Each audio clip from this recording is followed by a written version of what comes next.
생각하며 말하기. Speak in English how? Intermediate. 안녕하세요. 2021년이 된 지도 며칠 지났습니다. 새해가 되면 많은 분들이 영어 공부를 해야겠다라고 마음을 먹죠. 그리고 작심삼일한 지도 며칠이 지났죠. 자, 영어 공부를 꾸준히 하고 계시는 분들을 위해서 제가 여태까지 공개하지 않았던 중급 문법과 중급 회화 강의를 해보겠습니다. 중급 회화 교재는 출판 준비 중입니다. 네, 요즘은 추세가 종이책보다는 전자책 위주로 가고 있잖아요. 그래서 전자책으로 낼까 생각 중이에요. 작년에 내려고 했었는데 계속 미뤄져 가지고 이 교재 출판 전에 강의를 먼저 시작을 하겠습니다. 중급 회화에서 핵심적으로 배우는 것은요, VVED 형태예요. 여러분이 학교에서 현재 완료라고 배운 것과 수동태라고 배운 것이 VVED 형태에 들어가죠. 그리고 가정법에서 많이 배웠던 should have VED와 should have been VED가 있습니다. 이것은 상당히 어려운 문법에 속하는데 이것을 이해하려면 기본적으로 VVED 형태를 알아야 돼요. 그래서 이걸 언제 쓰는지에 대해서 알아볼 겁니다. 초급에서 배웠던 것 다시 한번 정리해 보겠습니다. 영어 서술어는 기본적으로 1개 쓸 때가 있고 2개, 3개, 4개, 5개 쓸 때가 있다고 그랬죠. 1개 쓸 때는 언제라고 그랬어요? 계속형과 과거형 2가지밖에 없다고 그랬습니다. 둘 다 객관적인 시제죠. 지금을 기준으로 계속되고 지금을 기준으로 지금보다 과거인 일에 대해서 과거형을 쓰는 것이죠. 객관적이기 때문에 서술어 1개만 씁니다. 그리고 서술어 2개를 쓰는 경우는 또는 그 이상을 쓰는 경우는 주관적인 시제라고 그랬죠. 주관화된 시제예요. 주관 시제가 있죠. 그거는 조동사라고 배운 will, shall 이런 것들을 쓰는 경우가 주관 시제고요. 주관화된 거는 2개 이상 쓰는 겁니다. 주관 시제 역시 2개 이상 쓰죠. will만 쓰는 게 아니고 will 다음에 다른 게 오잖아요. 그래서 2개 이상 쓰는 거예요. 자, 어쨌든 주관화에는 4가지가 있다고 그래서요. 시간대별로 해서 현재 진행이면 VING가 왔었죠. 그래서 VVING 형태가 있었습니다. 그리고 미래나 불확실할 때는 to V를 쓴다고 그랬죠. 시간대 불확실이라고 그랬죠. 그래서 V to V 형태가 있죠. 그 다음에 오늘 배우는 VVED 형태가 있는 거예요. 그리고 또 하나가 to가 생략된 V가 있죠. V 더하기 V예요. will V 이런 게 to가 생략된 V란 말이에요. 그래서 이미 배운 거고요. 중급에서는 VVED 형태를 집중적으로 다룰 겁니다. 이 강의는 영어로 생각하기 문법 책에는요, 유닛 14, 76페이지에 있습니다. 중급 회화 교재 첫 번째는 there를 가지고 시작을 했는데요. 요거는 다음에 다루기로 하고요. 이번 시간에는 VVED 형태 중에 여러분이 학교에서 수동태라고 배운 것에 대해서 알아보겠습니다. 이 수동태라는 용어가 다른 문법 용어처럼 상당히 잘못된 용어인데요. 영어에는 솔직히 말해서 수동태라는 게 없어요. 그런데 이름을 수동태라고 지으면서 헷갈리기 시작하는 거예요. 이 수동이 되는 경우가 없잖아 있는데 보편성이 없다는 말이에요. 예외가 생기거든요. 문법이 예외가 많으면 문법으로서의 가치가 떨어지겠죠. 다른 영문법처럼 이 수동태도 예외가 상당히 많은 문법에 속합니다. 그래서 저는 수동태라는 이름을 버리고 VVED 형태 중에 BVED다 라고만 설명을 합니다. 아까도 말씀드렸지만 VVED 중에 이 앞에 V가 be가 올 때가 수동태라고 배운 거고요. have가 오면 현재 완료라고 배운 거예요. 그리고 do가 올 때가 있는데 그거는 별도의 문법으로 배우질 않았죠. 이 수동태라고 배운 VVED 형태 중에 BVED가 어려운 이유가 우리말에서 이런 형태를 거의 안 써요. 우리말에서도 수동태라는 개념은 있는데 영어와 다르다는 거죠. 그래서 우리말로 해석하면 수동의 의미가 없어지고 능동인 경우가 상당히 많은 거예요. 그러다 보니까 한국 사람들한테 수동태가 어려운 거죠. 자, 그런데 제가 초급 강의에서 뭐라고 그랬어요? do와 be의 구분이 중요하다고 그랬죠. do와 be의 차이에 대해서는 초급 강의 중에 영어로 생각하기 25, be와 have의 차이는 여기에 자세히 설명이 되어 있어요. 못 보신 분들은 이걸 보시기 바랍니다. 그리고 영어로 생각하기 10, 조동사는 없다, do, be, will은 어떻게 다를까에도 설명이 되어 있으니까 이 두 개를 꼭 보시기 바랍니다. 이 두 가지 기초 개념을 동영상을 보셨다고 생각하고 강의를 진행을 하겠습니다. 자, do와 be는 어떻게 다르다고 했어요? do는 어떠한 행동을 말할 때 쓴다고 그랬죠. 에너지를 소비하는 거예요. be는 어떻게 다르다고 했어요? 에너지 소비가 없다고 그랬죠. 그래서 상태를 말할 때 쓰는 거예요. 어떠한 동작도 없어요. 어떠한 동작도 없기 때문에 동사라고 하기가 어렵다고 그랬죠. do는 동사라고 할 수가 있어요. 근데 be는 동사라고 할 수가 없단 말이에요. verb라는 거를 동사라고 번역하면서 오해가 생기기 시작한 거죠. 아무튼 그 BVD는 언제 쓰느냐? B가 언제 쓴다고요? 상태일 때. 그럼 BVD는 언제 써요? 마찬가지로 상태일 때 쓰는 거예요. do는 언제 쓴다고요? 주어의 어떠한 행위가 있을 때. BVD는 언제 쓴다고요? 수동이 아니고 주어가 어떠한 행위가 없을 때 쓴다 이 말이에요. 상태일 때 쓰는 거예요. 개념이 다르단 말이죠. 자, 예문을 보겠습니다. We packed a statue of Buddha. A statue of Buddha는 부처상이라는 말이고요. 우리말은 부처가 먼저 나오죠. 영어는 a statue가 먼저 나와요. 상이 먼저 나온단 말이에요. 왜 그래요? 중요한 거 먼저 한다고 그랬죠. 어떠한 상인데 그게 무슨 상이냐? 라고 나중에 of Buddha라고 설명을 해주는 거고, 우리는 부처 다음에 그 다음에 뭐가 나올지 모르잖아요. 그렇죠? 중요한 게 나중에 나온다고 그랬죠. 영어는 중요한 거 먼저 쓴다고 그랬죠. 어쨌든 we packed니까 we라는 주어가 packed한 거죠. 포장을 했어요. 그러니까 이거는 주어의 능동적인 행위죠. 그렇죠? do 중에 pack이라는 거를 썼단 말이에요. 주어의 능동적 행위예요. 그러니까 이거는 능동태라고 말을 해도 상관이 없어요. 그런데 a statue of Buddha를 주어로 삼을 때가 있어요. 그렇다면 부처상이 직접 뭘 한 거 아니잖아요. 그렇죠? 그러니까 얘는 수동태다라고 하는 게 기존의 문법이에요. 그래서 이러한 형태를 가르치죠. 목적어가 주어가 됐을 때 BVD를 쓰면서 수동태라고 한다. 이렇게 가르치는데 이거는 문법책에 다 나와요. 근데 이거 아무리 배워봤자 영어 회화하는데 도움이 하나도 안 된단 말이에요. 이거 언제 써먹겠어요? 자, 내가 We packed a statue of Buddha라고 말을 했어요. 그 다음에 A statue of Buddha was packed by us 라고 다시 말을 하나요? 그러지 않잖아요. 이렇게 쓸모없는 문법을 가르치니까 수동태를 배워도 실제 회화에서 써먹을 수가 없는 거예요. 근데 저는 회화 강의를 하잖아요. 그럼 이 BVD 형태를 언제 쓰느냐 이거죠. 그거를 가르쳐 줘야 될 거 아니에요. 그거를 가르쳐 주는 문법책이 하나도 없단 말이에요. 어쨌든 이 능동태가 BVD 형태로 바뀔 때는 주어가 어떠한 행위가 없을 때 쓴단 말이에요.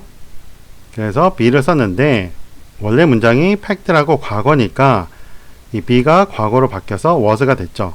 그 다음에 BVD 형태에서 packed VED가 온 거죠. 이 VED는 언제 써요? 주관적 과거라고 그랬죠. 그렇죠? 지금 기준이 아니고 내가 말하고 싶은 어떤 시점 기준으로 그거보다 과거란 말이에요. A statue of Buddha was packed by us예요. 그러면 내가 이렇게 말을 한 시점이 was고요. 그거보다 과거에. 그러니까 packed가 되는 거죠. 여기서 packed는 지금 기준 과거가 아니고 앞에 있는 was 기준 과거예요. 그러니까 이거는 수동태가 아니고 포장되어진 상태로 있다 라는 상태를 말하는 거란 말이에요. 그러면 실제로 BVD 형태가 어떻게 쓰이는지에 대해서 예문을 통해서 알아보겠습니다. Michael, you have a nice camera. It seems to be new. 그거 새 것처럼 보인다 이런 말이죠. Mary. Yes, this is a new digital camera. This model was made in Japan and it was released just a week ago. It's a brand new one. I was given the camera for my 20th birthday. 이 초급 회화에서요. You have a nice camera. It seems to be new. 이렇게 했어요. 이건 seems to be new는 뭐예요? V to V 형태죠. 이 be라는 거는 주로 언제 보인다고 그랬어요? 이렇게 to V처럼 연결될 때, 주관화됐을 때 보인다고 그랬죠? 평소에는 객관화된 RM is 이런 형태로 보이죠? 그리고 yes, this is a new digital camera. 여기까지 말하면 초급 회화예요. 그렇죠? 여기까지는 웬만한 사람들 다 할 수 있어요. 그런데 이렇게 말을 하고 나서 뭔가 더 말을 하고 싶단 말이에요. 그럴 때 쓸 수 있는 것이 BVED예요. 우리가 초급 문법에서 be는 언제 쓴다고 그랬어요? 명사가 있을 때 그 명사를 설명해 줄 때 쓴다고 그랬죠. 그렇죠? 자, 여기도 지금 명사가 있어요. 카메라라는 명사가 있죠. 이것에 대해서 추가적으로 설명을 해줄 때 BVED를 쓰는 거예요. 능동태를 수동태로 바꾸는 거는 아무런 쓸모가 없는 거고, 이렇게 명사가 있을 때 명사에 대한 설명을 할 때 쓴단 말이에요. This model was made 이렇게 썼잖아요. 초급에서는 made가 없고 그냥 was, expensive 이런 식으로 했었죠. 그렇죠? 중급에서는 이렇게 서술어가 두 개인 걸로 바꾸는 거란 말이에요. BVED 형태로 바꾸는 거예요. 근데 이게 문제가 뭐냐면 새로운 단어를 알아야 돼요. 새로운 상황, 새로운 verb를 알아야지만 바꿀 수가 있어요. 우리가 아까 했었던 fact를 가지고 was fact로 바꾸는 거는 의미가 없고요. fact하고 상관없는 새로운 단어로 해야 된단 말이에요. 어쨌든 앞에 문장과 상관없는 made라는 게 새로운 상황이 나왔잖아요. 새로운 verb가 나왔어요. 이렇게 새로운 verb를 알아야지만 BVED를 쓸 수 있는 거예요. 그러면 어떻게 돼요? 문장이 더 길어지면서 단어가 반복이 안 되니까 표현이 더 좋아진단 말이에요. 이해되시죠? 그 다음에 it was released 하면서 또 released라는 새로운 단어가 나왔죠. BVED를 쓰려면 단어를 많이 알고 있어야 돼요. 그래서 제가 이거를 중급으로 빼놓은 거예요. It's a brand new one. 이런 거는 우리말 표현하고 많이 다른 표현이죠. 영어와 한국어는 생각하는 게 다르기 때문에 표현법이 다른 게 상당히 많습니다. 여러분이 학교에서 배웠던 영어는 직역이 되는 경우가 대부분이고요. 영어 회화를 배우면 지금처럼 직역이 안 되는 경우가 상당히 많이 나와요. 그 다음에 I was given the camera for my 20th birthday 라고 했어요. 사실 이런 거는 그렇게 많이 쓰진 않는데요. 주어가 I일 때는 능동적인 걸 더 선호한다고 하더라고요. 그래서 누가 주었다라고 말을 하는 게 좀 더 일반적인데, 이거는 교재이기 때문에 BV를 좀 더 써보려고 이렇게 쓴 거예요. 자, 다시 한번 보겠습니다. 초급에서는 You have a nice camera. It seems to be new 라고 했을 때 Yes, this is a new digital camera. 여기까지 말을 해요. 일반적인 초급 분들이 이 정도 한 문장 말하는 것에서 끝이단 말이에요. 그런데 중급에서는 이렇게 말을 하고 나서 BV들을 첨가해서 문장을 계속 늘려갔죠. 지금 세 문장을 더 늘렸잖아요. BVD 형태만으로. 그죠? was made와 was released와 was given. 단순히 BVD 가지고 세 문장을 더 첨가를 했어요. 그러니까 문장이 더 길어졌죠. 그러면서 똑같은 단어가 반복이 안 되니까 문장이 괜찮단 말이에요. was는 반복이 됐지만 made, released, given으로 바뀌었잖아요. 상황이 계속 바뀐 거예요. 초급에서는 같은 상황으로 바꾸는 경우가 많았거든요. 중급 회화에서는 이렇게 상황이 바뀌는 것을 다룬단 말이에요. 그래야지 좀 더 자연스럽고 고급적인 표현이 되는 거죠. 참고로 BVED는 상태라고 그랬잖아요. 그런데 말이라는 거는 능동적이죠. 어쨌든 내가 에너지 소모를 하면서 말을 하는 거잖아요. 그래서 회화에서는 능동태를 많이 쓰고 글에서는 BVED가 많이 써진다고 그래요. 그 차이점을 알고 쓰시기 바랍니다. 제가 지금 명사에 대해서 설명할 때 BVED를 쓴다고 말을 하긴 했지만 실제로는 말에서는 BVED보다는 능동태를 좀 더 선호한다 이 말이에요.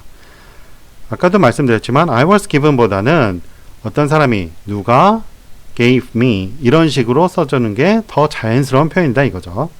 자, 그러면 수동태라고 하는 BVED 형태는 왜 쓸까요? 지금 목적어가 주어가 되는 거잖아요. 영어는 중요한 것부터 말한다고 그랬죠. 그런데 object가 subject보다 더 중요하게 느껴질 때 그때 쓰는 거예요. 이해되시죠? 그리고 그 행위보다는 상태를 말하고 싶을 때 쓰는 거란 말이에요. 예문을 보겠습니다. Did you drive to work today? No, I couldn't. As you know, I bought a new car last week, but it was stolen yesterday. 자, 여기서 it was stolen yesterday예요. 누군가가 그걸 훔쳐갔죠. 근데 누군지는 몰라요. 주어가 누군지 불분명하죠. 뭐 강도인지 도둑인지 뭐 누군가 훔쳐갔는데 누군지는 나는 모르잖아요.